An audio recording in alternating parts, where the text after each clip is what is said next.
Happy Wednesday and welcome to another episode of Hornets Daily, your one-stop shop for all things Charlotte Hornets.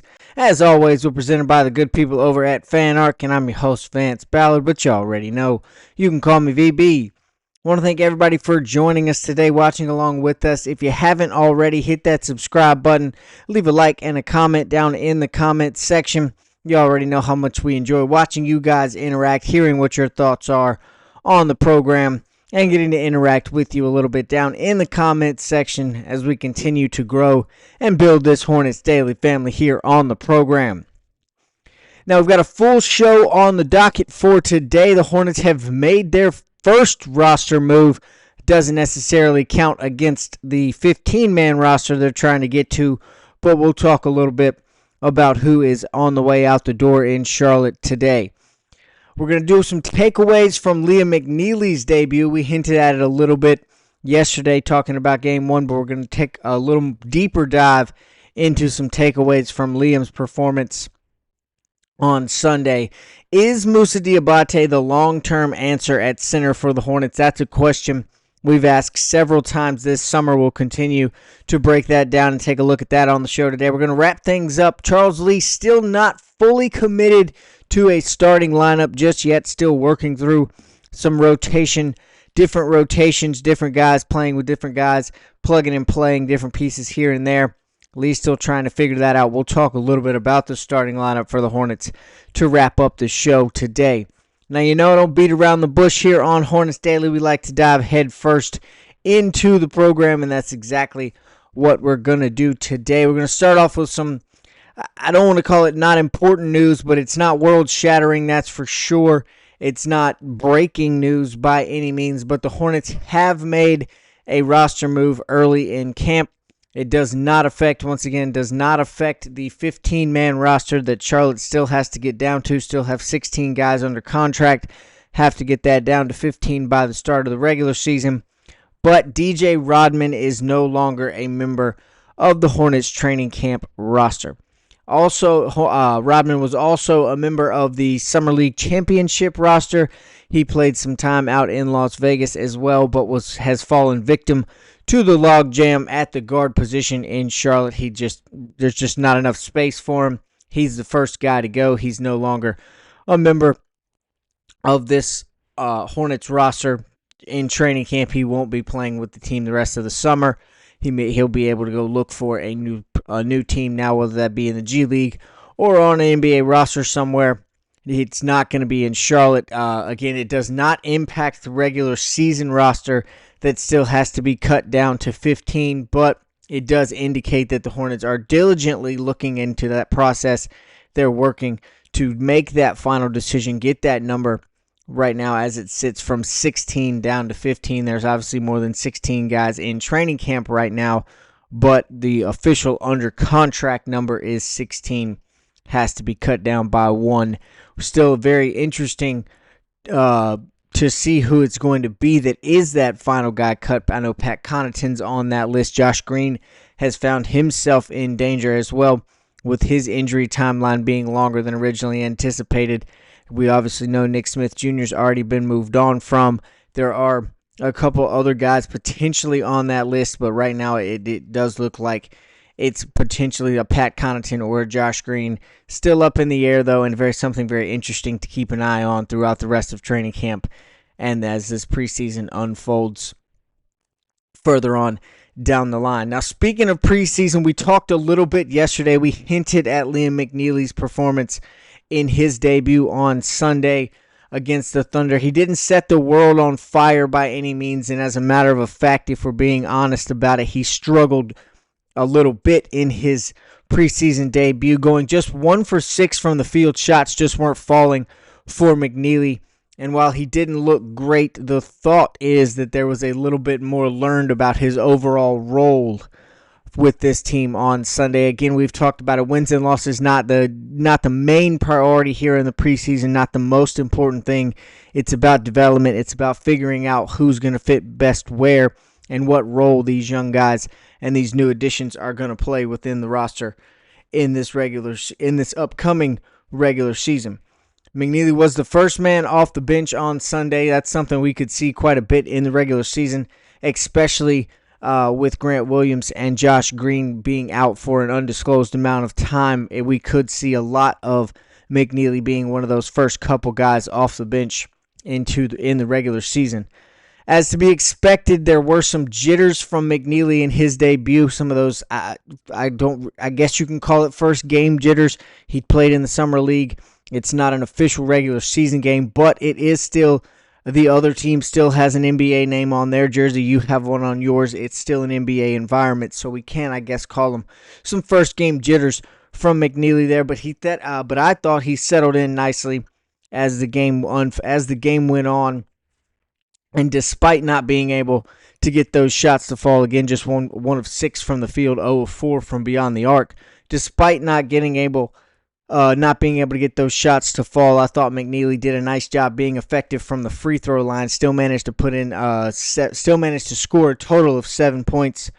So he was able to get some work at the free throw line. He was able to draw some of those fouls on the drives, draw some contact from the defense. He still looked good with the ball in his hands and without, as a matter of fact, after he was able to settle in. Just couldn't quite get the shots to go in on Sunday. Now, defensively, I thought he showed he's got what it takes to hang around in the NBA already. And, of course, there is development to come. He's only 19. He's only going to get better, specifically on that end of the floor. Obviously, as I just said, he's got quite a ways to go, but the foundation that was shown on Sunday seems to be a strong one once he settles in, once he gets a little more comfortable with his role in the NBA, with his role within this team. I think the Hornets are going to be in a good spot with the young 19-year-old again going forward. Still got a lot of growth in the tank there for the young wing, the second first-round pick of the Hornets, the 29th overall pick in this year's draft. The shots for McNeely, they're going to start to fall. He's going to get more comfortable with those. He is a good shooter. We know that. That's part of the reason the Hornets moved up to draft him. So that's going to help. That's going to start to happen. The shots are going to fall. I thought one of the important takeaways from Sunday, though, is that he can contribute even when that's not happening. I thought it was good to see that he's able to shake off the shooting struggles. He's able to find a way to get himself to the free throw line. He's able to get his teammates involved and still show that effort, rebounding and defensively as well. Again, it wasn't a world-shattering performance from McNeely by any means, but Charles Lee showed some confidence in the young McNeely. He showed the willingness to keep him on the floor, let him play through his struggles. He showed the willingness to go to him early in the game. As I said, he was the first guy off the bench, a role that I think Liam is probably going to move into pretty heavily this season, maybe not being the first guy off the bench. Obviously, there's going to be Trey Mann, Colin Sexton, or Con Knipple, depending on which one of those guys starts. They'll all be there as well, but McNeely will have a heavy role off the bench. He'll be one of the first guys to come in throughout this season, and I think he's going to be just fine in the NBA. It's going to take a little bit of time, but everything does, especially when you're only 19 years old. But he's got the athletic ability. He's got the want to. He's got the competitive drive. McNeely's going to settle in nicely and provide quite a bit in terms of impact for this Hornets roster this season, I think. And we learned a little bit more about that on Sunday. Again, Charles Lee showing some confidence going to the young McNeely early and sticking with him through his struggles. That was nice to see as well. Another guy Charles Lee went to early in the game on Sunday was Moussa Diabate, and the question today is he the long-term answer at the center position? Now, I know you've heard that question about a million times this summer. It's been talked about over and over ad nauseum throughout the NBA media all summer long. Is he the answer at the center position? Is that what the Hornets are going to go with?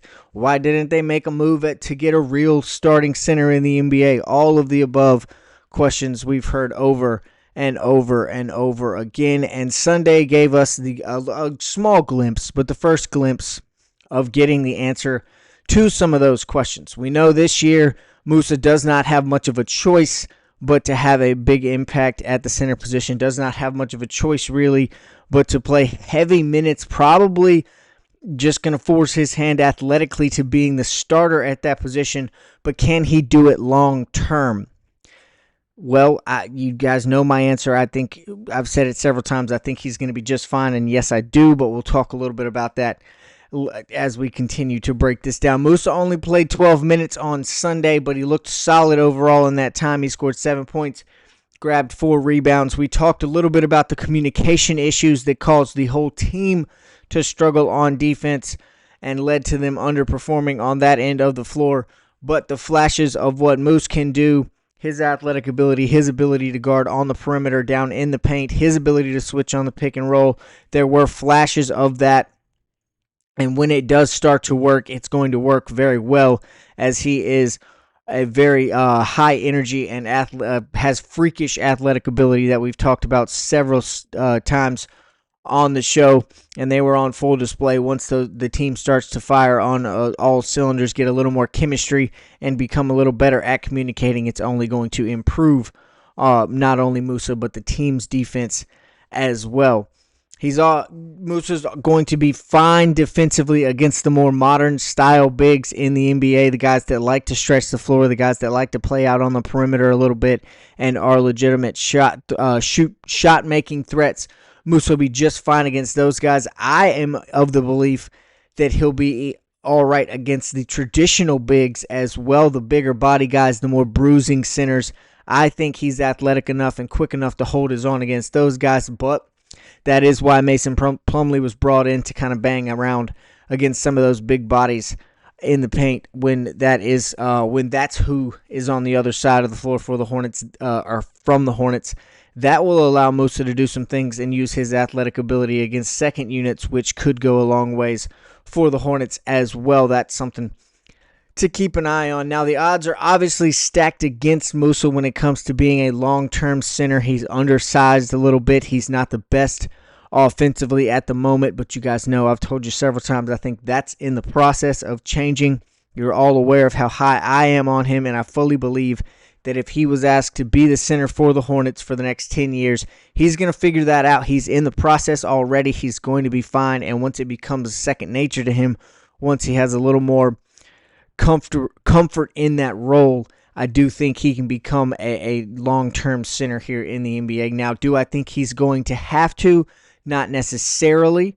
I think he's going to take some leaps forwards offensively. He's athletic enough to make up any of his size disadvantages, as I've already said. But again, I don't think he's going to have to do those things. I don't think he's going to have to develop into the long-term answer at the center position. I think that guy's already on the Hornets roster, but that is a conversation for a whole different episode. I truly believe that within a much shorter time span than we originally thought, that Ryan Kalkbrenner will have shown he is the true center of the future for the Hornets. He's going to be just fine. He's quick enough. He's already got the defensive presence. He's developing a jump shot. He's getting better on offense. I think that he's going to be the reason Musa doesn't have to be the long-term answer at center for the Hornets, but that will allow for Musa to go back to his more natural position. But again, that is a discussion for a whole different episode. We'll talk about those kinds of things later on the show at a different point. I could go for hours about that and what I think Ryan Kalkbrenner is going to develop into here in the NBA as well. Now, speaking of those two guys, Musa Diabate, Ryan Kalkbrenner, they're two guys that are in talks for this next question. Charles Lee has been asked several times since the start of training camp. It's been a major topic of conversation.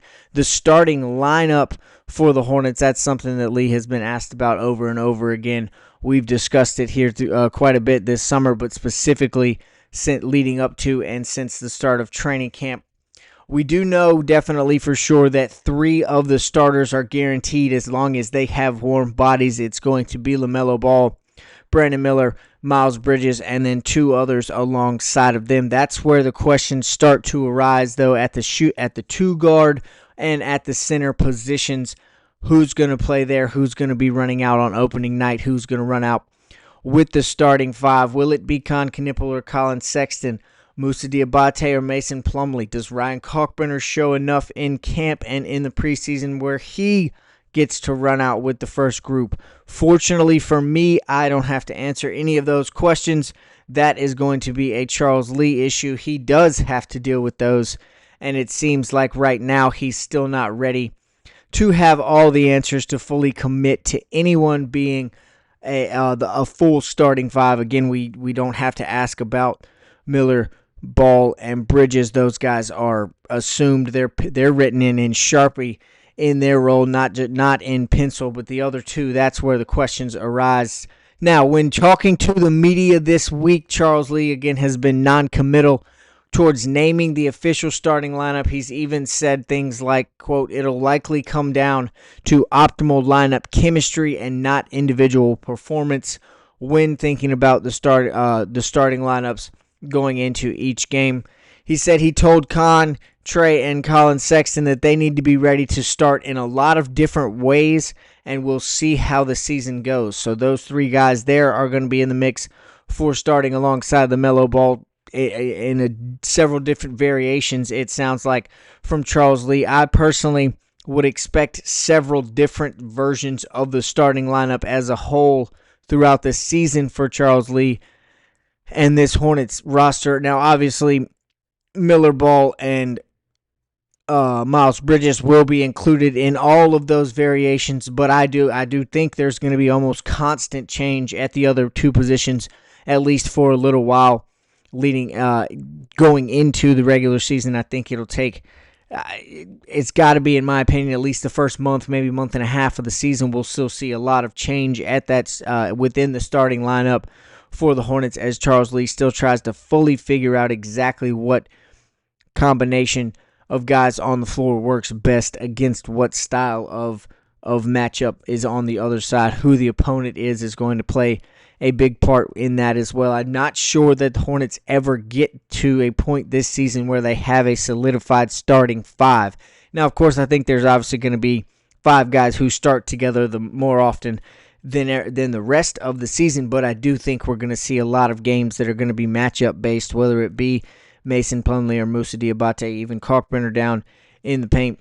Whether Charles Lee sees something that matches up better with Colin Sexton in the starting lineup, or Con Knipple with Brandon Miller playing the 2 or Brandon Miller playing the 3, that could be something that changes within him. He's obviously not going anywhere, but that could be a change in his role as a starter for the Hornets as well. The rest of this preseason is going to be utilized heavily as a test for those different combinations of lineups, not just starting lineups, but all throughout the game. Again, the plug-and-play style of Charles Lee is going to be on full display here for the rest of this preseason. He's got a lot of questions to answer, but I think no matter what five run out for the Hornets on opening night for the opening tip-off, there is no way to deny the improved depth on this team at pretty much every position. I know a lot of people are still questioning the center position, but I think it's going to be just fine, and I definitely think the depth has improved when you get a young guy like Kalkbrenner, when you have a young guy like Moussa Diabate who can play long periods of time and not have to worry about the wear and tear necessarily as much as a guy like Mason Plumlee does. So that's going to be, the improved depth is going to be on full display. It's going to be something everyone is paying close attention to, and the depth is going to go a long ways for the Hornets, and it takes a little bit of pressure off that original starting lineup, because there are guys who can come in and be productive off the bench, who can come in and, if not be productive, at the very least avoid a drop in production when they come off the bench. That's going to be crucial for this Hornets team. Again, something to keep an eye on as we go through the rest of the preseason and training camp into the regular season. We've got another preseason game coming up on Thursday. That'll be another test for different combinations of the Hornets lineup from Charles Lee. That'll be exciting to watch, and we'll bring it all to you right here on Hornets Daily. That's going to do it for today's show, folks. As always, thanks for watching, joining along with us. If you haven't already, remember, smash that subscribe button. Trying to get this Hornets Daily family over 400 subscribers. We're creeping up on that number. So again, if you could, please hit that subscribe button. Leave a like and a comment down in the comment section. What are some of your takeaways from Liam McNeely Moose's debut? What do you think the starting lineup should look like going into the regular season? Let me know down in the comment section. We'll see you right back here tomorrow for another episode.